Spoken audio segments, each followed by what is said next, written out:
Welcome to another episode of Couch Coaches. I'm John Lazaron, and I'm joined by my co-host, who we call here at Couch Coaches, Richard Villaledi. How's it going, bro? My boy, Andrew John Lazaron. Good to see you, bro. Another week, another Warriors, 2 points for the Warriors. So couldn't be more on top of the world as the grand final tickets are on sale. And as I've heard, there's a few Warriors fans out there getting pretty keen on it.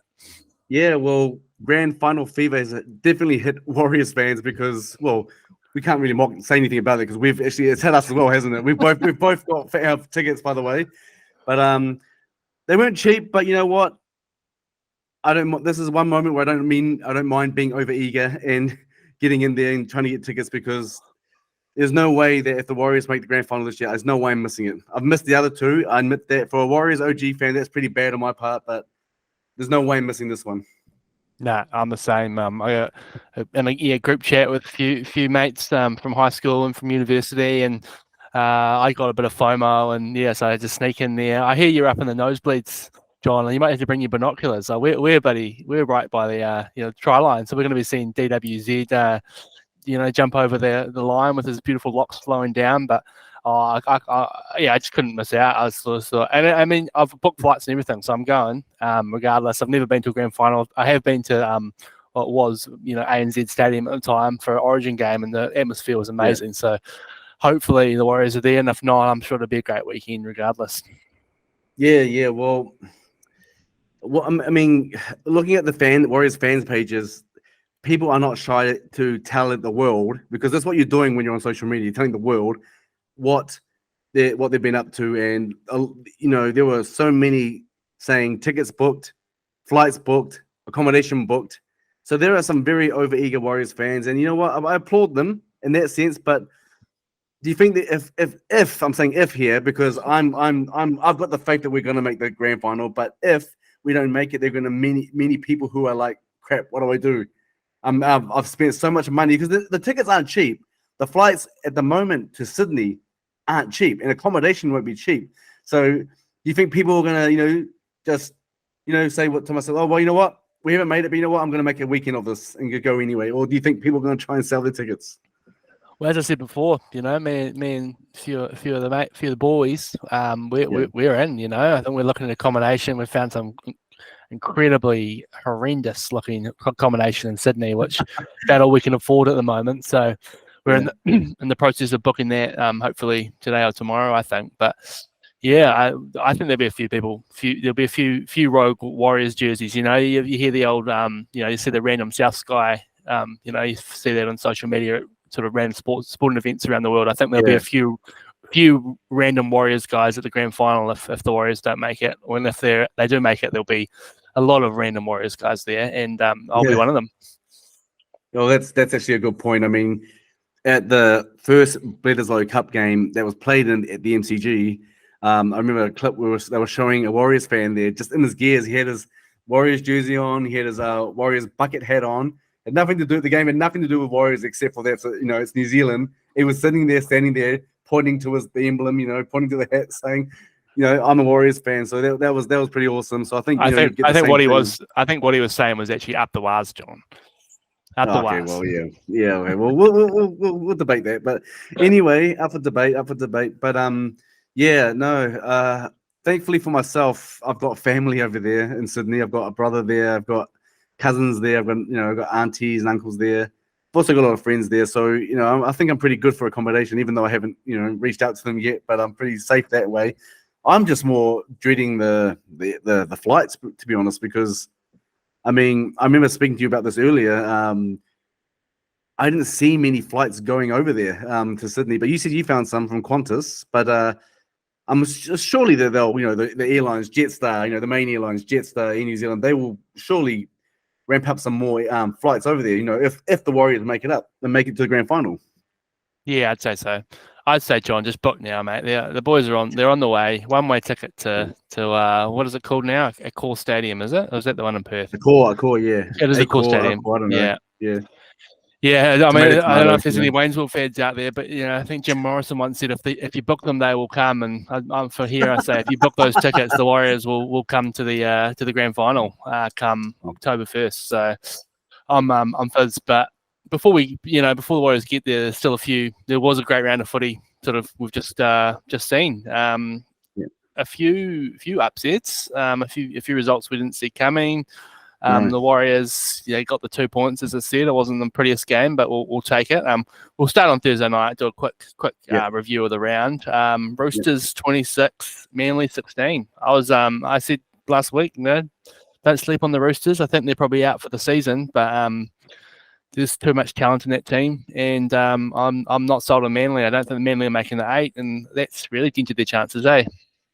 Yeah, well, I remember you saying that, and I was watching the game, and I was thinking, bloody heck, Richard's gonna have one up on me on the tips here because picking the Roosters. But no, I didn't. You're right. And I did say last week that the one thing I was worried about is that the Roosters could play with a bit of flair in the sense of they've got nothing to lose. Their season's probably over, even though I think mathematically they can still make it into the top 8. Obviously, who would have known it'd be the Warriors were saying it's a mathematical chance? It's the Roosters. Normally, it's the Warriors saying, I'm a mathematical chance. If this goes, this happens, that happens. So it's a bizarre situation to be in. It is, and the only way they're going to make it there anyway is for other matches to go their way as well. Like other matches, if some team loses here, it gives them a chance to go further up. But no, Manly were just awful in my opinion. I mean, I didn't watch the whole game. It was that bad to the point where I was just, I just got tired of it. And that's not normally me. Normally I'll watch a game through and just stop watching it after 60 minutes. I think I just thought the Roosters are not going to lose this one. So yeah.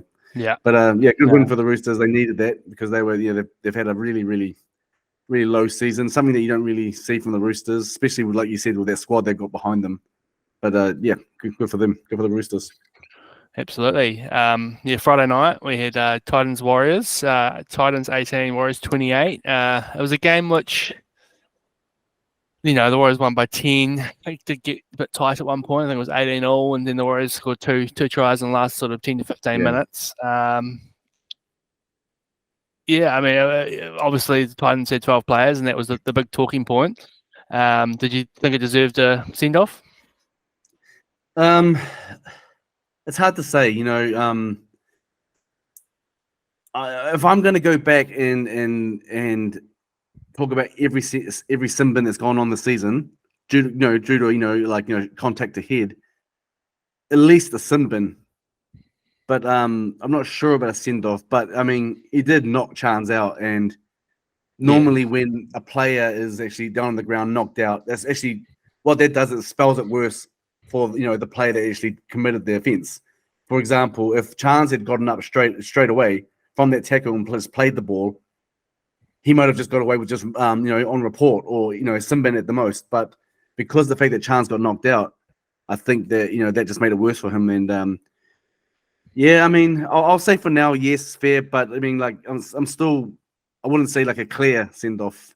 I'm still a bit 50-50. Yeah, I don't love the Titans coach coming out and saying, it's ruined the game, and it's like it's contact with the head, shoulder to the head with force, and as you said, knocked the guy out.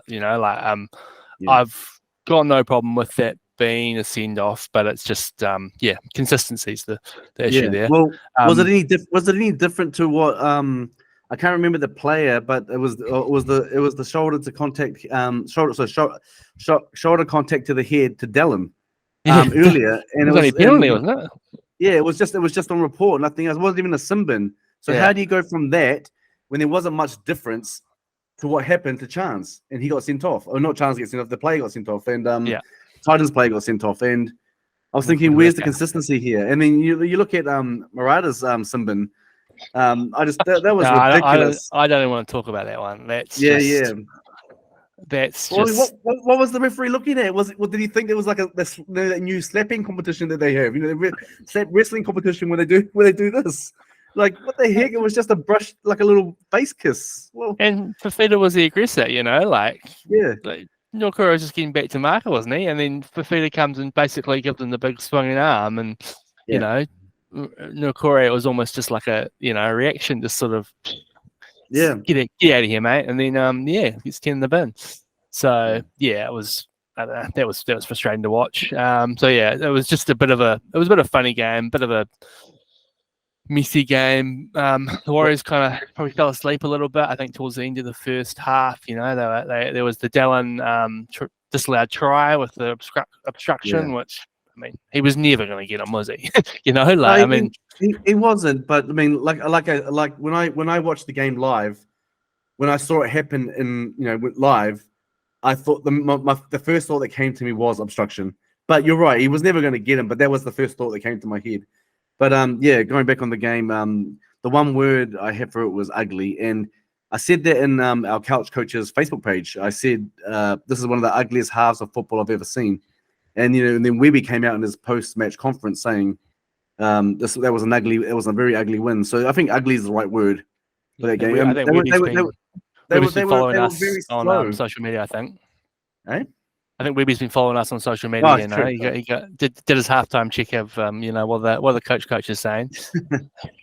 Well, they know we're the experts, we're the experts. So yeah, exactly.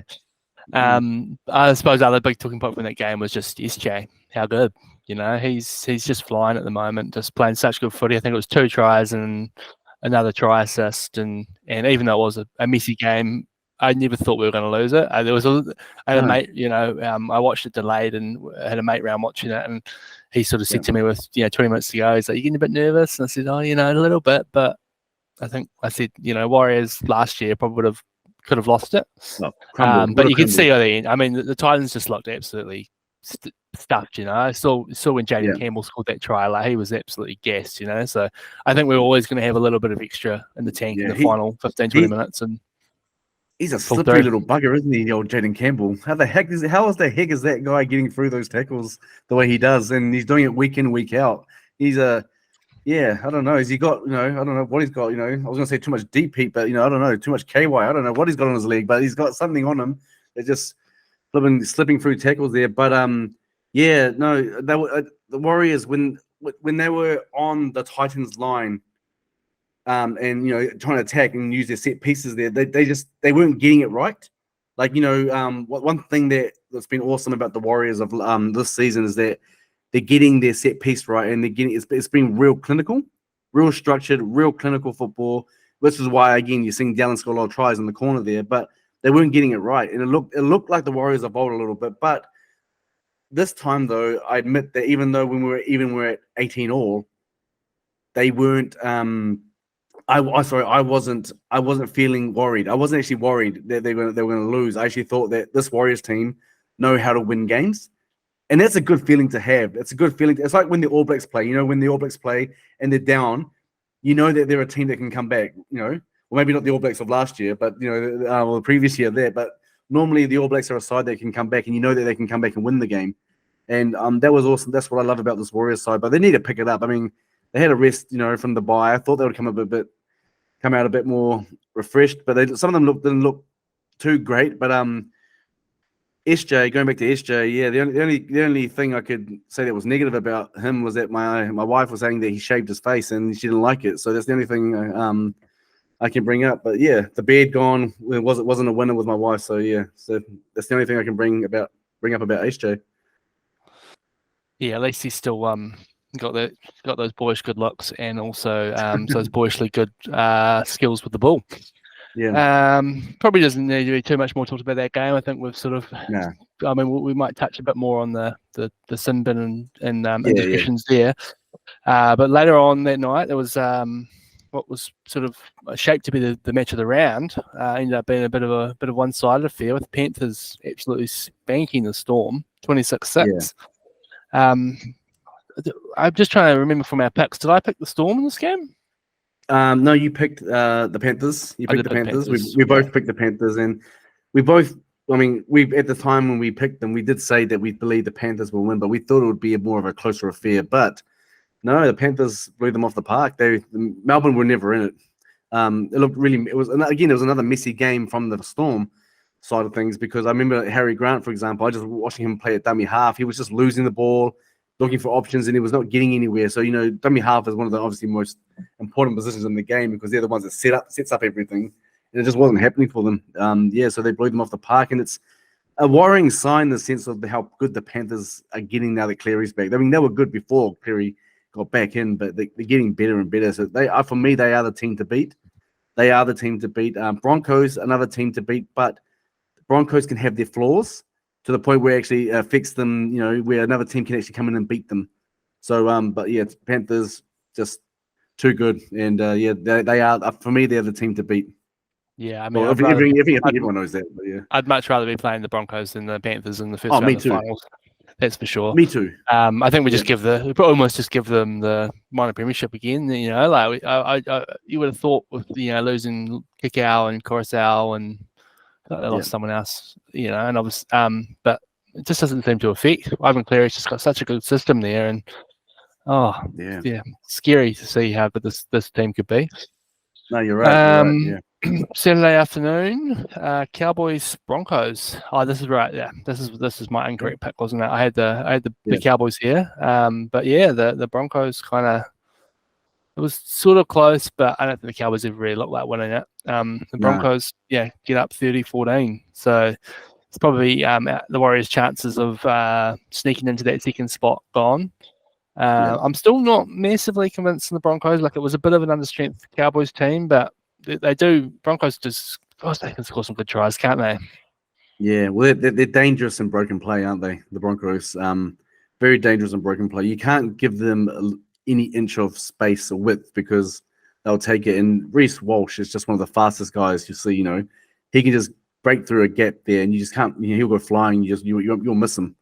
So that's where teams for me have just faltered on the Broncos. That they've just given them too much width and gives them space. Well, and plus the Broncos also make that width as well because they got Reynolds. Well, Reynolds wasn't even playing on that game, so they did pretty well in my eyes. But again, going back to the whole Panthers Broncos thing, Broncos. I'd rather be playing Broncos as well because they're a team that I know we could beat. And I'm not saying that we can't beat the Panthers. I think we can beat the Panthers too, but it'll be I think it'll be a lot harder than the Broncos. Yeah, I'm just trying to think back to when the last time we would have beat the Warriors would have beat the Panthers was. It must have been 6-7 years ago. Probably. Something along those lines. Haven't even got close. I think this year we kind of I'd say we got close, and I think we still probably lost by 10 points in that game. So yeah, well, I think the Warriors win on the weekend was the first win against the Titans in 5 outings or 5 or 6 outings. So it shows we did have a weird record against the Titans. There were some close games, but some bad flashbacks which came back last week, and then I remembered that I'd actually been. I was at the game last year at Mount Smart where we were up by about 14 with 10 minutes to go, and then we went to Golden Point, and we just got Preston Campbell Jaden Campbell that day. So he's definitely living in the Warriors nightmares a little bit, but we managed to get one up over him last week. Prez for Dolphins fans, another 2-point loss. It's been a good season for them. I think if I was Wayne Bennett, I'd be pretty happy. You look at that squad, and there's a few all right players. They don't have any marquee signings. They started off the season well, and they've just fizzled out. But yeah, to get within sort of 2 points of a Knights team that are fine at the moment, I think that's their 5th or 6th one on the trot. So, and they kept it close all the game. I think Jermaine Osako is playing some great footy this year, so it's good to see. I think he got a couple of tries, maybe even got a hat trick. So. Yeah, well, would you call their season a successful one? Like, I know you just said Wayne Bennett must be pretty happy, but I didn't think they would get as far as they are now or get close, in close to games because they've been missing out by games by 2 points, just here and there and stuff. So, would you call the season a successful one for the Dolphins? I think so.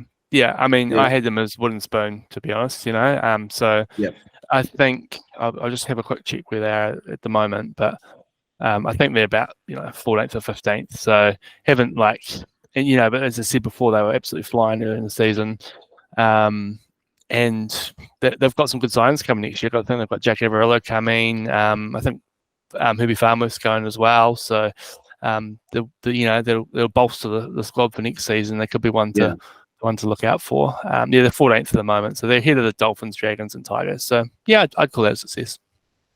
Fair enough. Good call.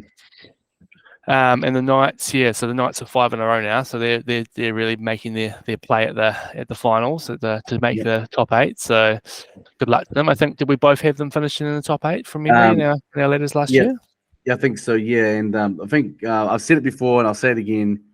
they are the dark horse for me going into the finals. I know a lot of people think the Cowboys are the dark horse going into the finals, but I think Newcastle are the dark horse. And I think people aren't really talking them up a bit, but I think they are just doing it a little bit under the radar, kind of like what the Warriors have been doing all season, sort of thing. But I think they're doing the things under the radar, right at the at the right time for them, because they're in the 8 now. I think they're in 8th or 7th position right now, and I think that they are they're going to be a team to watch out for, because they when they lost to games, for example, I think they lost to Penrith by only 2 points. They've lost to other teams, the top 8 teams, like just by a couple of points, but they've done.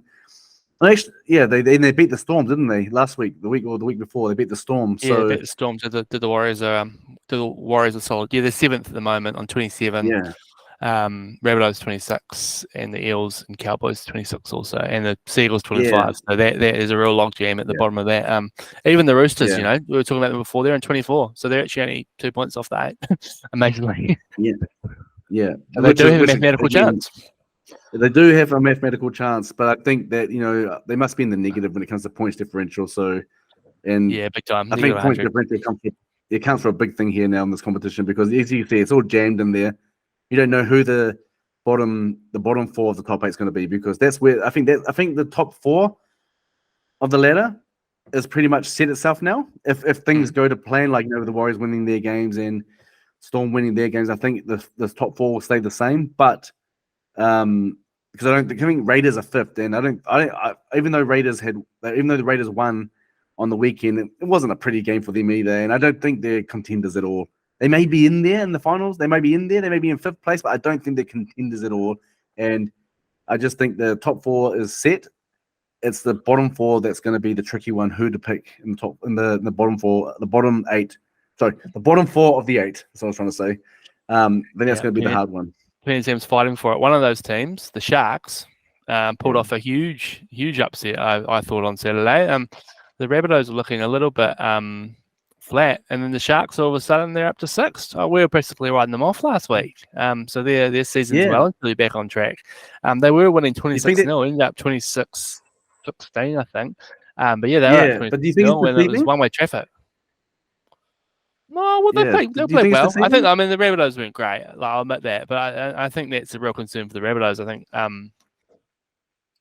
their coach saw him saying, we just need it. We didn't look like we were. Well, we didn't look like we wanted it. So, maybe the Rabbitohs just need to start trying harder. But, we thought with the trail coming back, things would sort of come back into place. But he's been back for 2 weeks. They beat the Tigers last week pretty convincingly. But, we'll just see what happens with the Sharks. They've got a very winnable game against the Titans. So this week. So that'll be a great game. We'll talk about this week's games a bit later. We might as well just wrap up last week, because there's still 2 games, and I feel like we've been talking about 20 minutes. Eels 26-20 of the Dragons. So you're not going to look into that too much. The Eels are just still one of those teams that are hanging around. I thought they'd win by more, but kudos to the Dragons for putting up a fight. Shame they couldn't, sneak a win there. Would have been good for their, towards the end of their season. Yeah.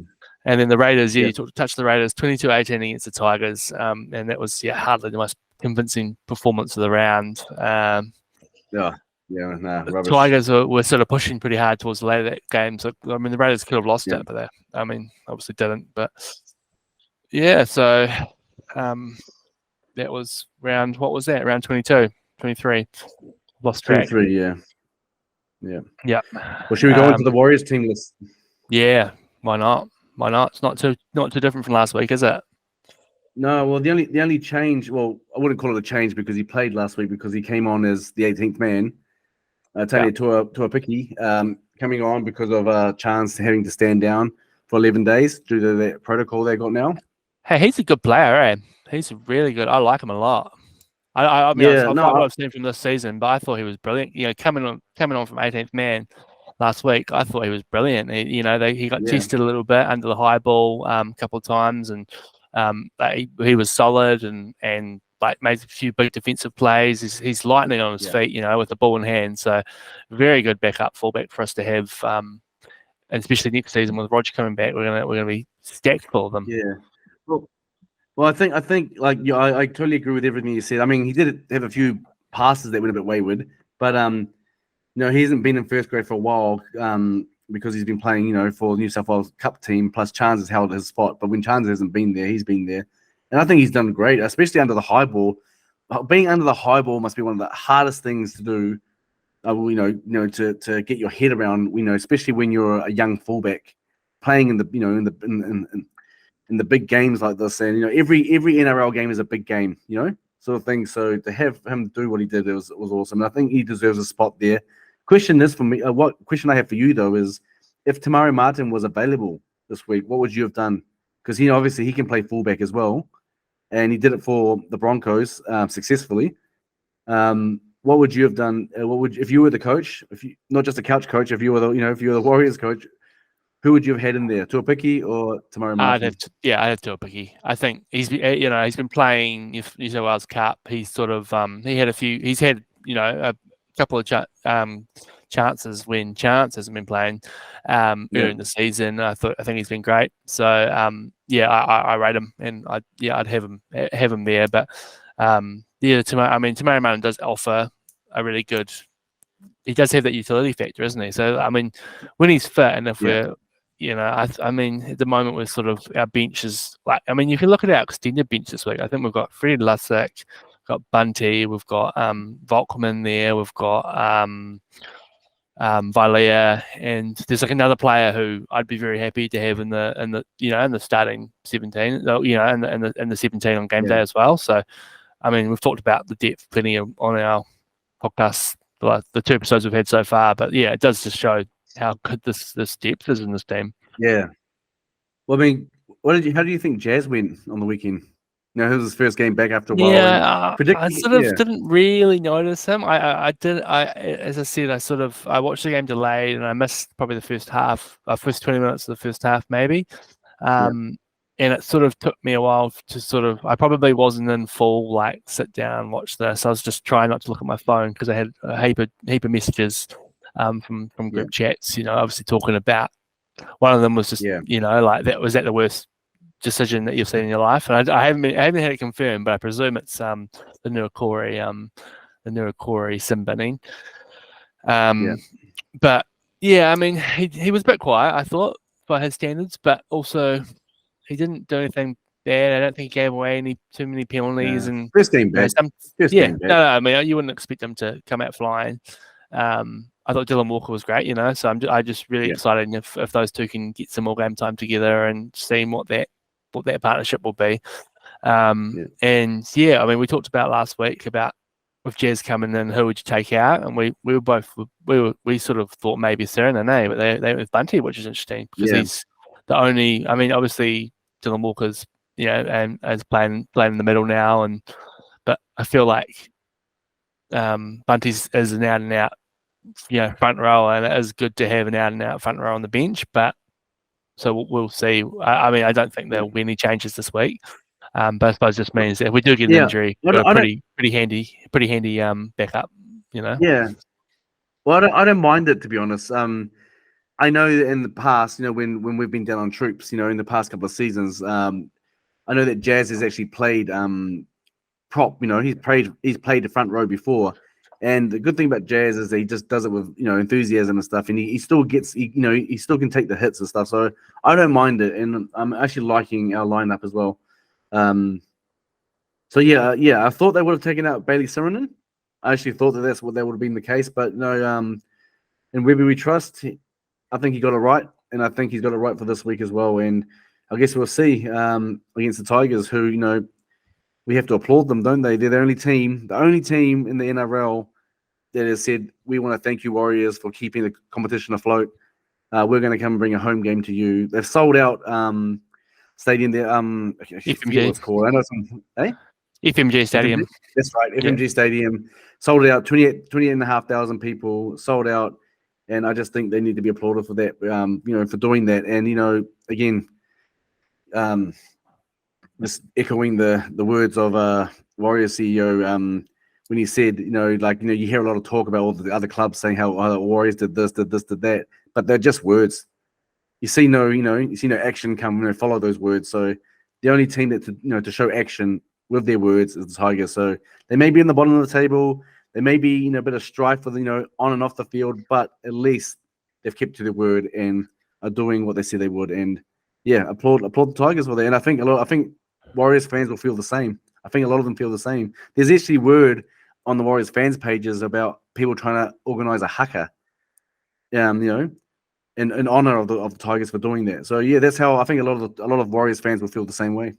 Awesome. Yeah, I had a few memories of going to Tigers home games at AMI Stadium in Christchurch back in the day. And so I think they've done it before. They've kind of done it before. They've brought their home game to New Zealand, and there was one game I remember, and it was atrocious weather. It was windy and wet, and we lost by about 40 points, and it wasn't a great experience. But shout out to the Tigers. Hopefully, they don't do that to us this week. There must be an element of the Benji. I'm sure the Benji had a say in that. I know he never really played for the Warriors, but he's obviously got a connection with New Zealand Rugby League, and Kiwis obviously love him. He's one of the greats. So shout out to them, because you think about teams like the Broncos and sort of the run that they've had. They're playing their away game at Suncorp against the Dolphins, and then they had an away game during Magic Round.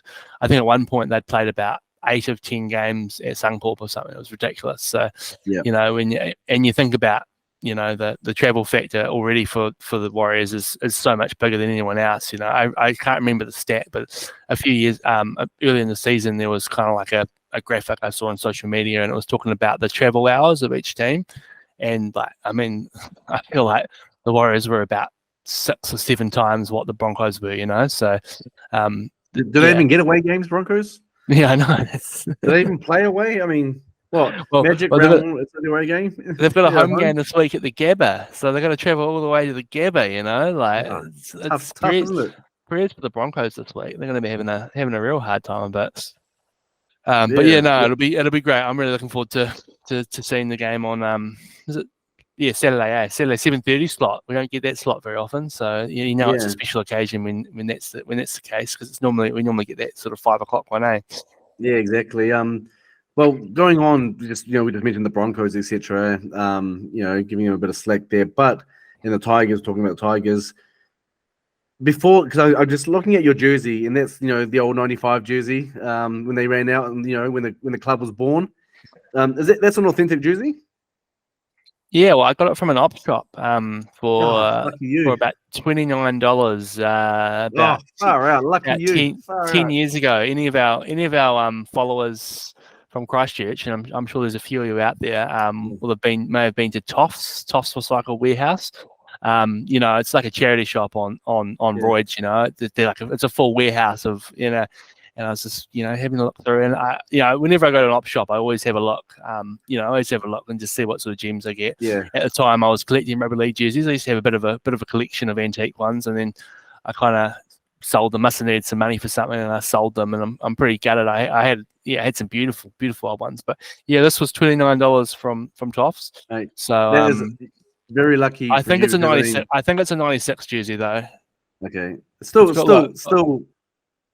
And set. And set. DB Bitter. Oh, all right. Does that drink even around still? And you got the Australian Rugby League. Yeah, before NRL came along. So I was just looking at your jersey, and I've been seeing online you can actually buy replicas, for like $20. They're obviously not authentic. They're just ones that you find at a market or something like that. But hey, if it looks the same, who cares? I mean, I might do that. So hopefully it's no scam. But I'll let you guys all know. This one's legit. Oh man, I wish I should find out exactly what year it is. I think it might be 96. Yeah, and it's authentic. When you see the Warriors emblem, the curved tongue rather than the straight one. Yeah, and it says Auckland Warriors on it as well. But so the reason I bring this up is just because beautiful jersey. I want one as well. I want one myself. But before the Warriors came into play in '95, who was your team? Or who have you been supporting as your second team? Going into since you started loving league. Yeah. So I think for me, my love for the league started with the Warriors. I don't really remember, a time before before the Warriors. When we were younger, my parents they bought us. I'm one of three boys, and they bought us three NRL jerseys. So we had a Panthers jersey, a Sea Eagles jersey, and a Bulldogs jersey, and we kind of just recycled them between the three brothers. So I used to quite like Manly, but then when Manly beat us in the 2011 grand final, I just couldn't do it to myself. It's have them as my second team. I should have gone with the Panthers at that point. I do have, I think my profile photo on Facebook. At the moment, it's a photo from my wedding, but before that, it was a photo of me me with a bowl cut wearing my Panthers jersey. But no, I'd say for me, it was probably the Raiders. Actually, I like the Raiders. I like they've had some really likable players. They've never been, great, but they've always been solid. They've always tried hard, and I suppose even though I didn't enjoy them at the time, they've got a great history of that '90s team with Ricky Stewart and Mal Meninga and just all those Laurie Daly and all those massive names. So as I said, I wasn't really following league that much. It was more just my love for the Warriors, but more recently, I'd say Raiders have become my second team. Fair enough. I mean, for myself, I'm going to say Panthers as well. I started watching league more around 1990, 1991. That's when I started watching league. That's when the Panthers were in the grand final, I think 2 years in a row with Canberra. And they won the 91 grand final. And I remember watching that and I was really impressed, loved it.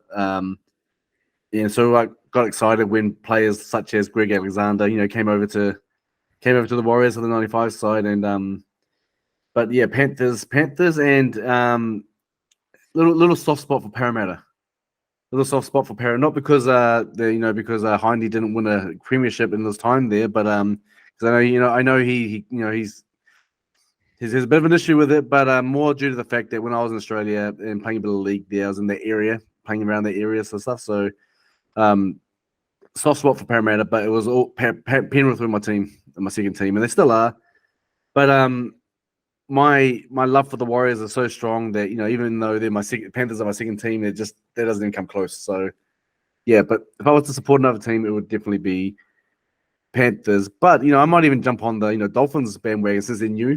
Yeah, don't mind the Finns. So don't mind the Finns. I went to the Finns Warriors game earlier this year, and I was throwing a few Finns up, and then the Warriors ended up winning by 30 points as well. So it was great. But I could get behind the Finns in years to come. As you said, there's some really likable players there. Just quickly, who's your least favorite team? No explanation needed. No. Yeah. I think for me, it's a hard one because there's you got the Broncos in there. You got the Broncos that's up there. Storm as well, just because the Warriors always had to play them in the finals and things like that. Of yesteryear, but we actually did have a good run against them as well. I think we were the the bunny team for the Storm, but that was a few years ago now. Sorry. The Roosters would probably be up there too, because for me it was because the Roosters were always a team that you played against them, and even if you played well, they still knew how to beat you, and they would always beat the Warriors. Like even if the Warriors got close, and you rarely see a win against the Roosters from the Warriors. I've in the last probably 5 to 6 years, how many wins have you seen over the Roosters from the Warriors? Yeah, and we lost them twice this year, and probably exactly we were in a position where we, in hindsight now, you look at it now, like even if we won one of those games, it could have been the difference between us finishing, second and third if we continue to win this year. So that we do have a bit of a nice. Yeah, Broncos or Rabbitohs for me, and it's mainly because my friend Mr. Harmosh, he loves both those teams, and I love to hate things that he likes. So, he jumped on their bandwagon, on the Rabbitohs bandwagon back in 2014. All of a sudden, he's like, "You bunnies," and a running joke. So I'm sure if you're listening, Mr. Hamish, you'll like the shout out. Yeah, no, now that the more I think about it now, the more I can definitely say it's the Roosters. who are my least favorite team. Wouldn't say hated team. I don't really hate much, but more the least favorite team. Yeah. Yeah. I kind of hate the Broncos, to be honest, and I don't really know why. Fair enough. Everyone always gives. Everyone's like, "Why the Broncos? Like, they're such a likable team." But yeah, maybe it's because Darius Boyd did that stupid gender reveal when they got the wooden spoon that year, and that really pissed me off. So. Oh yeah. Fair enough. One question I wanted to ask you. Oh, sorry. Before we go into anything else, I want to ask you one question before it gets out of my head.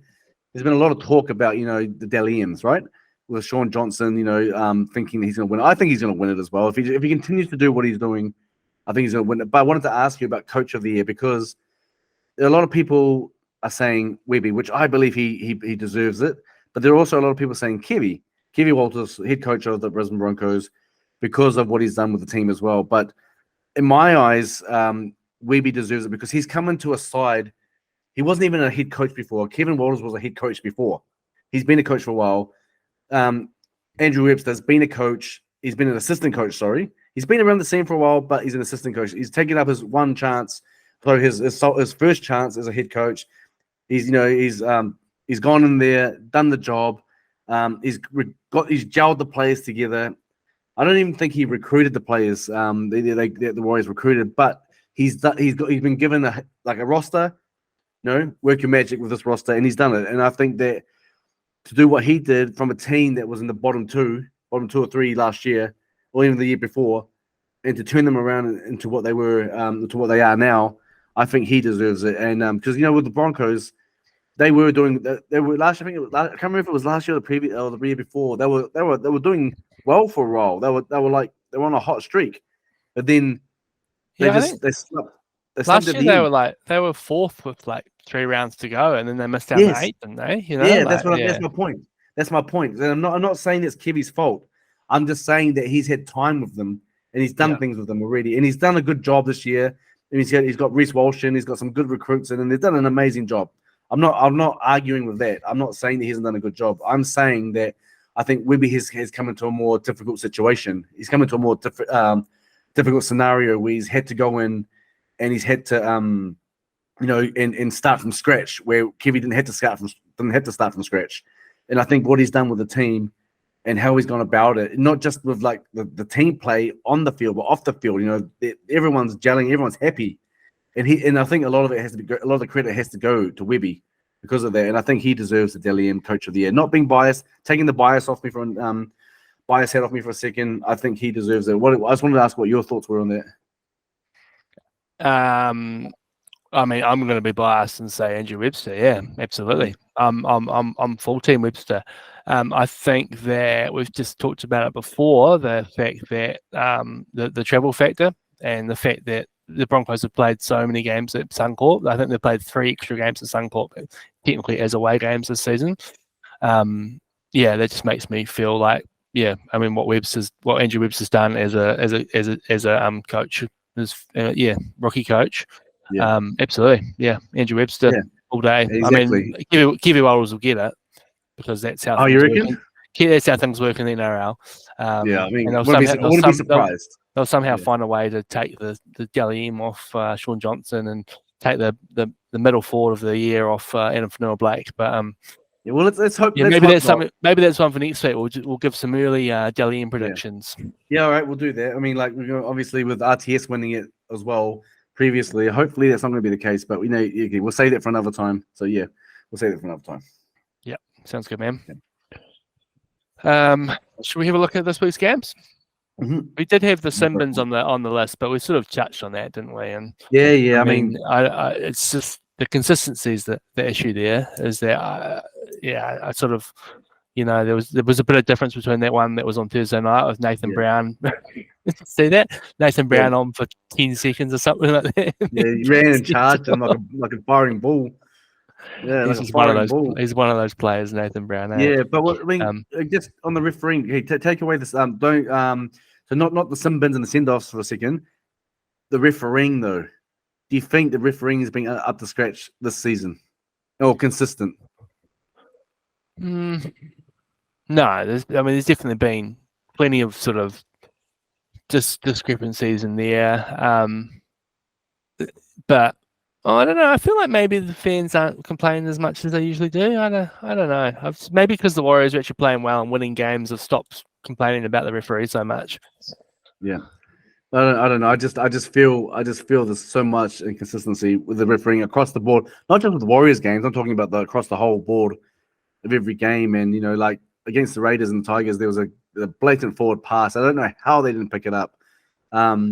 If you were Volandis and you could make the changes, would you bring forward passes into the equation when it comes to the bunker? Because how bunkers are not allowed to rule.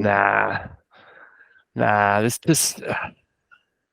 I think it does need to be a call that's on the field, because it is, there's the issue with, backwards out of the hands and all that, and camera angles, like you can see sometimes you'll watch it and you'll be like, oh, that's forward, and then you'll see another angle of them and be like, oh no, it's not, and I know they will be looking at all the different angles, but yeah, they'll also be looking at the different angles, and then they'll say, hey, this way, oh, this way's yes, this way's no, oh, that will go with, with if in doubt. I think that until the technology is probably not there yet. I think that might be something they're working on, and in the background on some technology to really really make them be able to judge on it. But not at the moment. We're not ready for that yet. It's just gonna piss people off more. Yeah, I hope it doesn't go as far as how the football is at the moment. That technology they use to decide whether someone's offside. The VAR, and I'm just like that when New Zealand would deny that goal, I couldn't believe it. I just couldn't believe it. But anyway, it's another sport, another thing to talk about. But big football fan over here, John Lazaron. Yeah. I'm just a big sporty fan, mate. So yeah, but and we for whoever's listening right now, we will cover some other games with the Rugby World Cup starting in a month's time. I was going to say what World Cup, because there's two pretty big World Cups coming up. Yeah, the cricket World Cup a month after that. So yeah, spoke to Wally Nichols today, who is the Black Caps media manager, and asked him how Kane Williamson was going. Basically, he said, yeah, he's training well there. He's training well. He's training still. So it's they've still got the hope. They've still got the hope that he will make it. And I saw a video of him actually betting in the nets. So there is hope. It's more. I think it's more about the running aspect of it. Running. Yeah. It's all well and good standing still and hitting a ball, but you got to run between, and then running to the boundary and die. He won't play. I mean, he's not playing. Let's be honest. We'll see. I'm holding the hope. I'm holding the faith. He did an ACL, didn't he? You just. Yeah. I know it's not a contact sport, but you don't just recover from that overnight, and it's all the IPL's fault. Don't get me started on that. Yeah, IPL. Well, we'll put that aside for now. So let's just go into the teams let's go into the round 24. So who's playing this week? Thursday night, opening up with the Seagulls with the Panthers at 3 Pines Park. I mean, I can only see this going one way. I think I've made it pretty clear. I'm pretty down on the Seagulls and the Panthers. I'm high on them. I haven't actually looked at the teams, but providing Panthers have named their best team, I'm going to say Panthers probably give me a minus 24.5 point start, because I think Panthers will be big winners if they're putting 20 points on the Storm. I think they'll put a few more on the Seagulls. All right, well, I'm going Panthers as well, so I'll just put us as I'm going to start noting these down. Yeah, I mean, we still have to have our wager. We haven't decided on what the winner's going to get, or what's going to happen to the loser. We haven't decided that yet, so I'll copy this down. So we're both on Panthers. Might be streaking at the grand final, mate. Oh, mate, I just have to put the grand final in Napier, and I'm there. But cool. Yeah, so we're happy with that one. We're in agreement that Panthers by plenty. Yep. Friday night, Sharks Titans. I think it's just at Shark Park, I'm pretty sure, or Bluebet Stadium, whatever it's called. On the back of last week. Yeah, I'm torn on the one. Am I back on the Sharks? No, I'm going to give it to the Titans. I'm going to give it to the Titans. Same. I think that with 12 players last week, they were good. Well, they did enough. It's never hard. As I said, they're absolutely gassed by the end. Yeah. But they'll know that they need to win every game they can. They'll see this as a very winnable game. Last week they were probably thinking, this is a good one. Sharks were good against the Rabbitohs, but I'm still not sure if it was the fact the Sharks were good or the Rabbitohs were bad. So I'll give it to the Titans. Yeah, if they can play the way they did against the Warriors, I think they can beat the Sharks. Because, I mean, that's why I meant before when I said, was the game deceiving when the Sharks Yeah. played the Souths? Because Souths weren't that good at all. They weren't flash at all. But, Souths were still able to put on 16 points on them. So, and if the Titans can play as well as they did against the Warriors, and how they've been playing of the last few rounds, because they've just missed out on a couple of games as well. I think they will take it out. That's my prediction anyway. We both agree on Titans. Yep. Yeah. Yep. The poor Broncos are heading up the road to the Gabba. Yeah. But long travel for them for their home game against the Eels. Is the late. I can feel the hate. I can feel the hate. Yeah. The late Friday game. I mean, I don't like them, but I can't really back the Eels. I think something sort of just hasn't clicked with the Eels this season. They were so good last year and made the grand final, and we all had high hopes for them. But they, sort of like the Panthers, lost a couple of key players, but they haven't really been able to bounce back from it. And they did have a very hard, tough start to the season. I think they played. Was it the Panthers, who knows? Storm, Roosters, Sharks, and someone else good in the first 5 rounds? So they were like 0-5 after 5 weeks. So. Well, they've got Dylan Brown back. He played last week, but he was probably a bit rusty. But when Eels were doing okay, it was when him and Moses were in combination there, and he's been out for a while, for his naughty business. But he's back in there at number 6. Deja Nasi, former Warrior, he's still on the side. He's at center, so he still makes the side. So good on him. But yeah, I'm agreeing with you. Even though I don't want them to win, I just can't see them losing, especially when they have to travel so far to the Gabba, like you're saying. So yeah, maybe a 1-12. Yeah, I think that. Oh no, the Broncos are probably a team that will. I'll go 1-12. Yeah. Rabbitohs Dragons, early Saturday game. Shout out to the Rabbitohs taking their home game to Barlow Park in Cairns. Oh, nice. Good on them. One of the great rugby league stadiums. Yep. Yeah, I mean, it's the Dragons. I know they've sort of put up a bit of a fight last week against the Eels, but I think they're still not a very good team. Nah. This is do or die sort of territory for the Rabbitohs, I mean, I think they're 8th now, so if they lose this week, they're potentially out of the 8. I did see on Sportsbet they were paying $7.50 to win the premiership, and the Warriors paying $13. The disrespect, the Warriors are 3rd, and the Rabbitohs are 8th, and don't even know if they're going to make the 8. No surprises. Well, if you're a betting man or a betting woman, go out there and put some money on the Warriors if they're paying $13, because obviously Sportsbet don't think they're going to make the 8. They're not going to be paying $13 the week of the grand final. They'll be a bit less than that if they make it. So worth a tenner maybe. I mean Rabbitohs, me too. 13 plus. I think they'll do all right this week. Yeah, I agree with you there. 13 plus as well. I think they're going to bounce back from they have to bounce back. They've got no choice. And if you're going to bounce back, you might as well bounce back against a side that you can, just run over. And I think that they're going to have to run over the top of them, because not only is their season on the line in terms of trying to stay in the 8 or slip back into the 8, but they need the points, because points differential is going to count for a big thing here. If you look at the ladder right now, so where did you say they were sitting at the moment? I think they're 8th, aren't they? Yep. So they're on 26 points. Knights are on 27 points. Sorry. Sharks are on 28. Raiders are on 30. So there's only 4 points between Rabbitohs and 5th, and the points differential, if you look at it, they're on a plus 80. Knights are on plus 74. Sharks are on plus 80 as well, and the Raiders are on minus 74. So I'm not worried about the Raiders. I think they'll just continue to drop down. But see, they're on par with the Sharks, and Sharks are hitting by 2 points. So I think points differential will make a big play here, and I think they need to put a big score on them to get this to get their season back on track. Yeah. Right you are. And also shout out, just while we're talking about Rabbitohs Dragons, shout out to Mr. Ravalawa from the Dragons, scoring 4 tries on Sunday Arvo. One of the great performances. He's a very exciting player to watch. He's very much rocks and diamonds, but when he's playing well, gosh, it's good to watch. So hopefully, it could be a bit of a battle of him and Johnston. Could be a good one for a few same game multi. Throw a few wingers in there. The main event. Saturday night, 7:30. Yeah, the main event, definitely. West versus Warriors.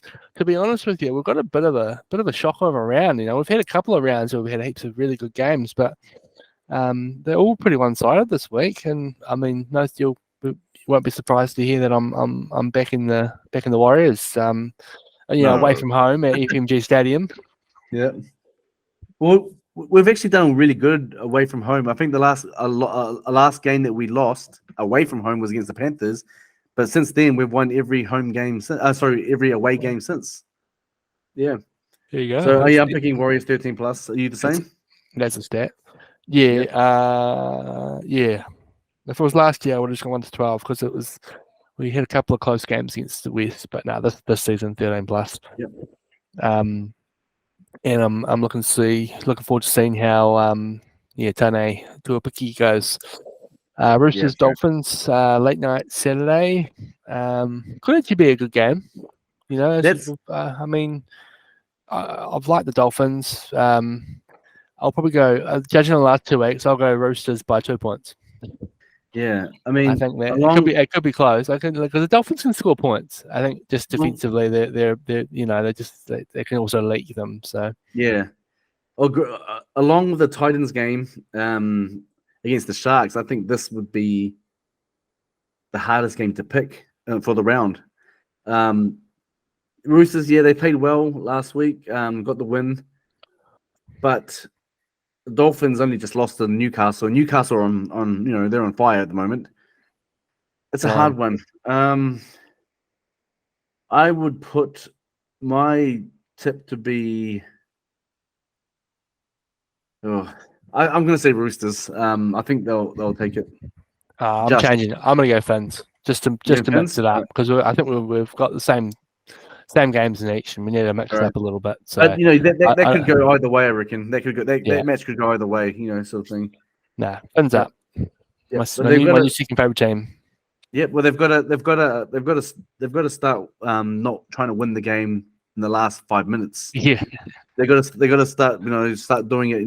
Way before, maybe within the 60th minute, to try and actually put leads on there because they come back and they just miss out. So. Yeah, prayers for Fins fans. It would have been a tough few weeks. Sunday Arvo, Storm versus Raiders at Storm. It was called. I was having a look before. It's called Melbourne Rectangular Stadium or something. Is that just some sort of unbranded name of Etihad to make it so it's not World Cup? Because the World Cup's on or something.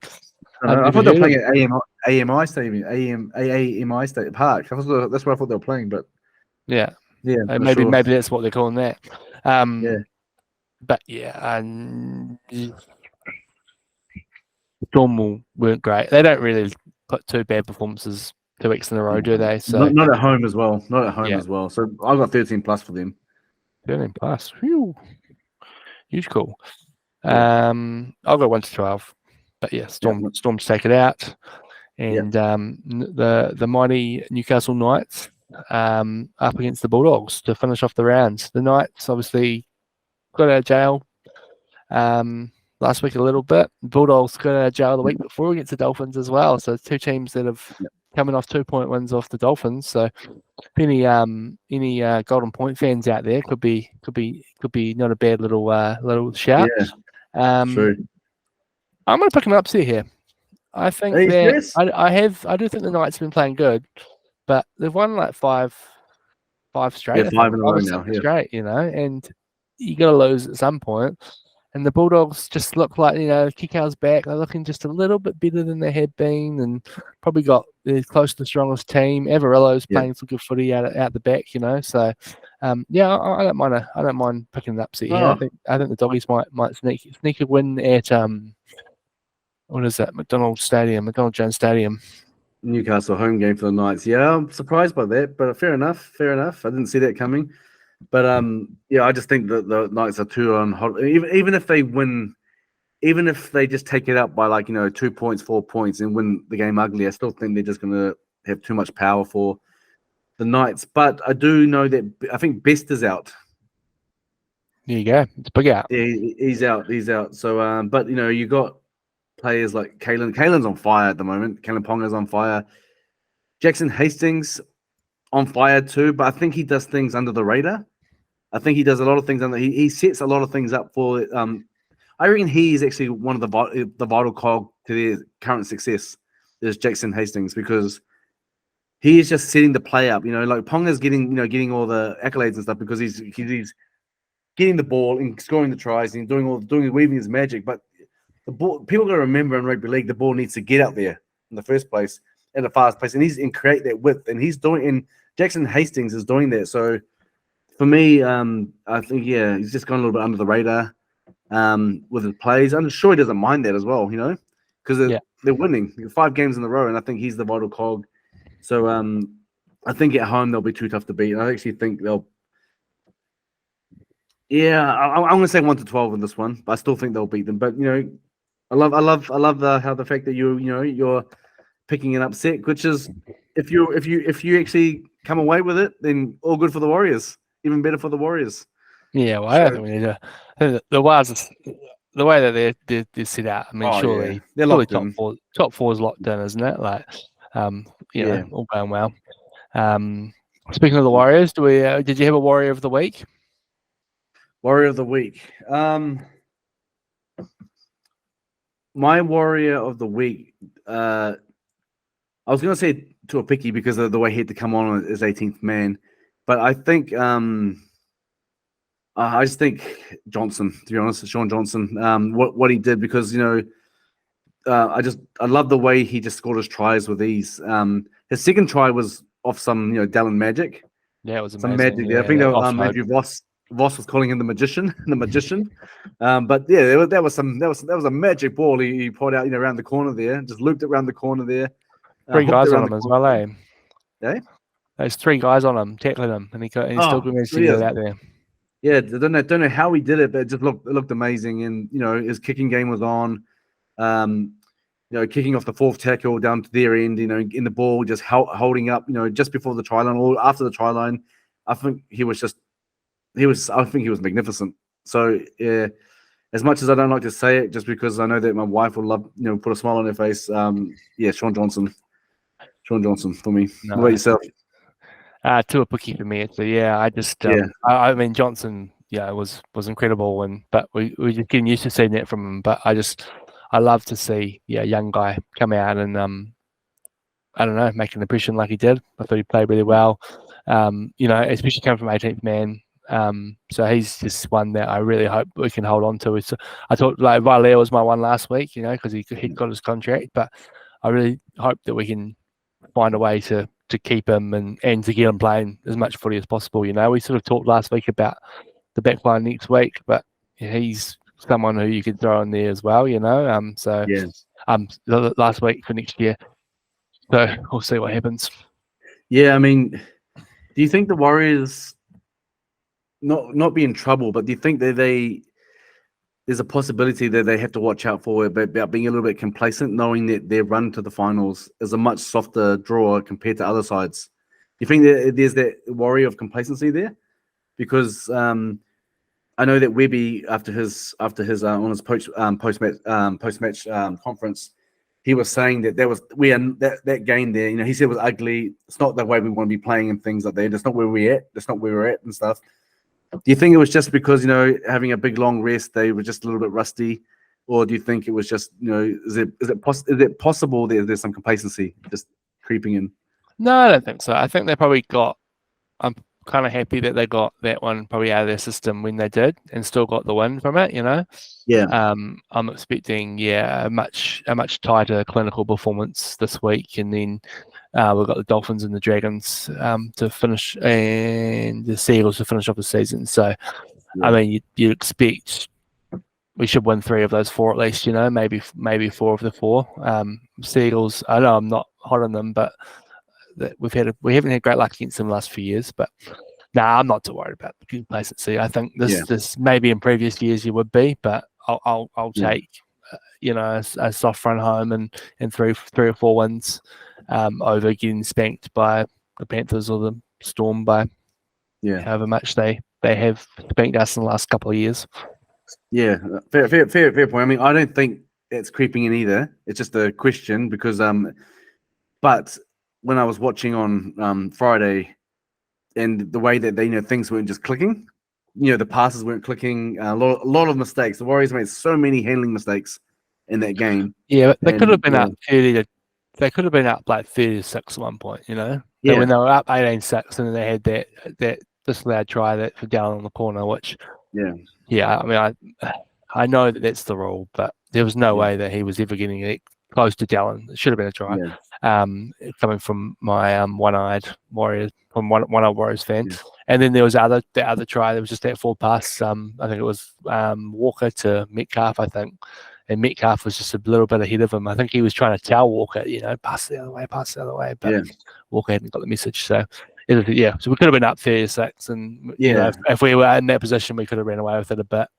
Exactly. And one of the Titans' tries was that interception, which just that's true. So that is true. But the thing is, that's the thing I was just noticing from the weekend was just, they're just a lot of mistakes, a lot of handling mistakes, a lot of things weren't going their way, like you just mentioned. But I just thought that they weren't clicking like they normally do. Like the passes weren't the passes weren't sticking. And then they were either going to the ground or going behind and things like that. So hopefully we'll see this weekend a different side in terms of how they played against the Titans. But again, if I'm going to take anything out from the Titans game, it's the fact that they won, but they won ugly. If they were going to play one bad game in the run to the finals, at least they did it with a win.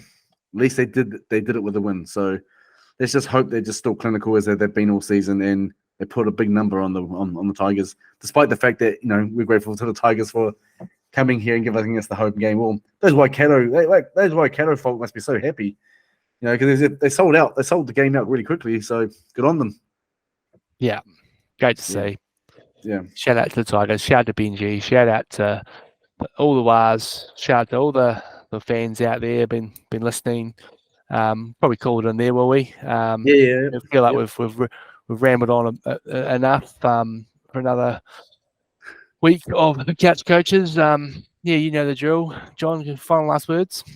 Oh, just thanks to everyone for listening. We've actually done. We've exceeded expectations in regards to listeners and followers.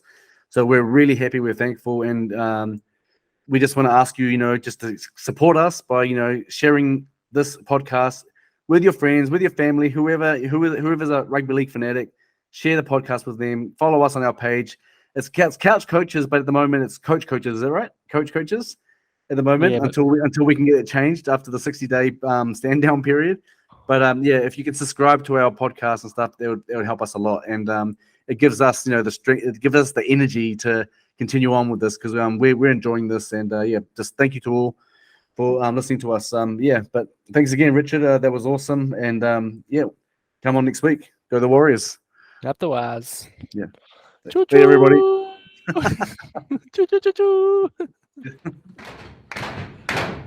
Bring on the